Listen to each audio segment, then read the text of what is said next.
Hello there, beautiful humans. Melinda Joy, Crossroads Storyteller here with a deeper look at the Biblical Tarot. I am a professional tarot reader, and before I was a tarot reader, I was a biblical studies scholar and a pastor. This is going to be a multi-part series, so be sure to check the description box below to find the playlist. And in this series, we're going to be comparing the Nicholas Conver Tarot de Marseille and the Pamela Coleman Smith A.E. Waite Tarot Deck Centennial Edition to the Biblical Tarot. Note that all of the opinions and perspectives on these cards will be from my unique perspective. I have not yet read the guidebook that comes with this deck, and I am super stoked to explore this Biblical Tarot deeper with you.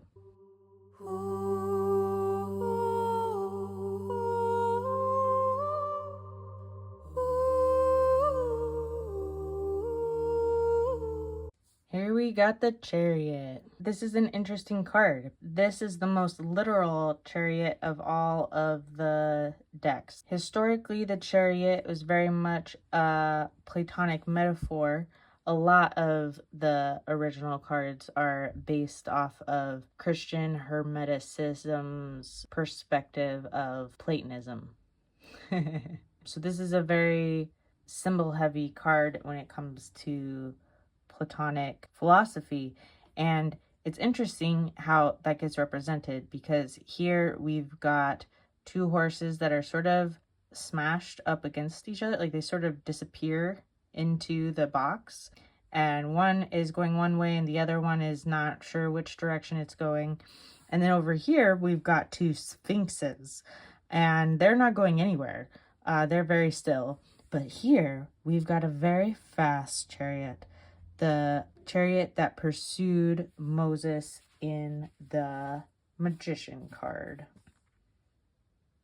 And we do still have this black and white, reflecting the black and white here, which has to do with, and here it also has to do with our two sides, even though these are not black and white, but the two sides of a spectrum. And the chariot is very much about finding balance between the two sides of the spectrum, and therefore being able to move forward.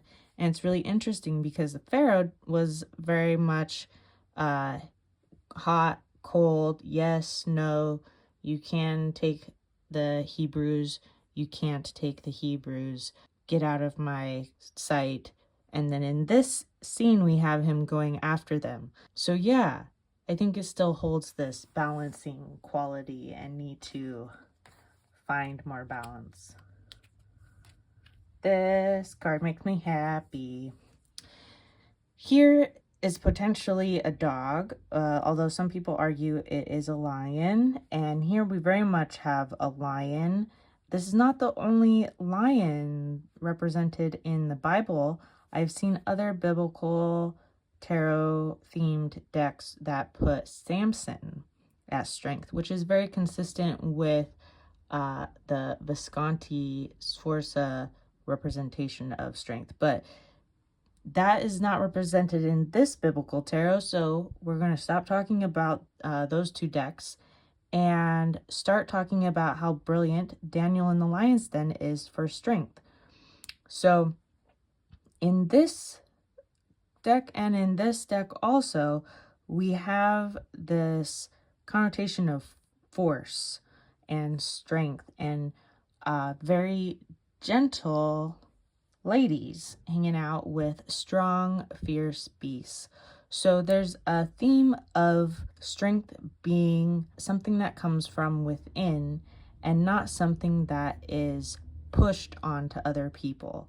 It's something that's cultivated on the inside and that sort of radiates from you and influences your environment.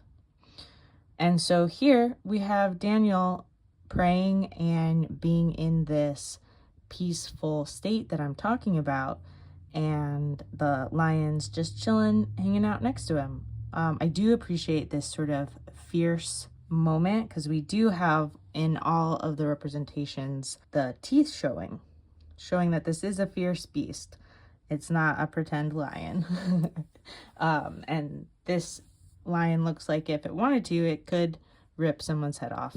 So I think that is valuable and a good representation. We've got the Hermit. In both of these cases, we have someone with a lantern and a staff. The story goes that this is a representation of Diogenes, who would walk through town asking if there was anyone available for wisdom or some such. Here we have someone who has climbed a mountain all on their own and is shining the light down for others so that others could follow if they would like to of their own free will. And here we also have someone sort of shining the way, as well as calling out to the community, asking who is available to change their ways and go about life in a more intentional way. I do like that we have these mountains here, sort of hint at the mountain of this deck. And John the Baptist is a really beautiful representation of the hermit. He very much prioritized his own way of doing life and forged his own path and then made it accessible for other people to follow, including Jesus. Very, very pretty card also. The wheel. So the wheel often has to do with change. Here we have change of leadership potentially represented, where whoever is in power is changing and everyone's sort of a goofy animal for participating. Here we have a much more of like a fates kind of representation, or we have the 4 evangelists here represented, or the 4 beasts that guard the throne of God represented, and we still have this connotation of a wheel that moves and changes. And then here we have it explicitly represented. We have this wheel of one person's life, and then we have this wheel of 1 year and the seasons of a year, and then we have sort of kind of this fates kind of representation where we have those who are in charge of sort of spinning the wheel and those in charge of cutting off or concluding the wheel. And it's also a very pretty card. Still expresses the change. Justice. What is right? What is balanced? We have these scales to assess what is in balance and what is not in balance, and this sword that is straight and clear and pointed up towards the divine and all that is good and right. And here we have, instead of 2 scales, 2 slabs of commandments that Moses brought down from Sinai. And instead of 1 Mount Sinai, in the back we have this, perhaps its parallel is this sword, this divine insight coming down to, perhaps he is currently on top of Mount Sinai. I'm not sure. Either way, we have the divine influence informing Moses and this connotation of right and what is good and what is balanced. The Hanged Man. So here it's potentially representing a traitor or someone who got stuck in a pickle, but this was a position that people who had committed crimes were put in at one point in time, around the same time that tarot decks were being created.